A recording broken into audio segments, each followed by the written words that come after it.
Hello అండి. ఈరోజు మీకు మా గార్డెన్ చూపిస్తాను రండి. ఇక్కడ కొన్ని చెట్లు ఉన్నాయి చిన్న చిన్నవి, అలానే కొన్ని తీగలు కూడా ఉన్నాయి, కూరగాయ తీగలు కూడా చూపిస్తాను. ఇదైతే చిక్కుడు తీగ అండి. ఈ డిసెంబర్ జనవరి వచ్చిందంటే ఎన్ని చిక్కుడుకాయలు కాస్తుందో లెక్కే లేదండి. చాలా అంటే చాలా వస్తాయి. ఇదైతే కాకరకాయ తీగ అండి. దీనికి పెద్ద పెద్ద కాకరకాయలు కాస్తాయి చూడండి, ఇంత పెద్దవి, ఇంకా పెద్దవి కూడా వస్తాయి.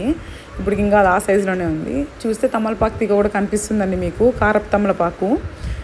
ఇది మందారం చెట్టు అండి, ఒంటిరెక్క ఎరుపు మందారం చెట్టు. ఈ ఆకుల్ని, ఈ పూలని నేనైతే కేవలం దేవునికి పెట్టడానికే కాదు, పూలని కుంకుడుకాయ కాచుకోవడానికి వాడతాను. అలానే హెయిర్ ఆయిల్ కూడా వాడతానండి ఈ ఆకుల్ని, పూల్ని. చూడండి ఎంత గుబురుగా ఉందో. అలానే ఇదైతే కరివేపాకు చెట్టు అండి, మొత్తం కొట్టేస్తున్నారు. ఇక్కడ 1 వీక్ నుంచి చాలా వానలు పడుతున్నాయి. ఈ వానలకే ఈ కరివేపాకు మళ్ళీ తిరిగి మొలిచింది. చాలా తాజాగా ఫ్రెష్గా ఉంది. మార్కెట్ అయితే కరివేపాకు లేదు, కానీ మా ఇంటి గార్డెన్లో ఉంది.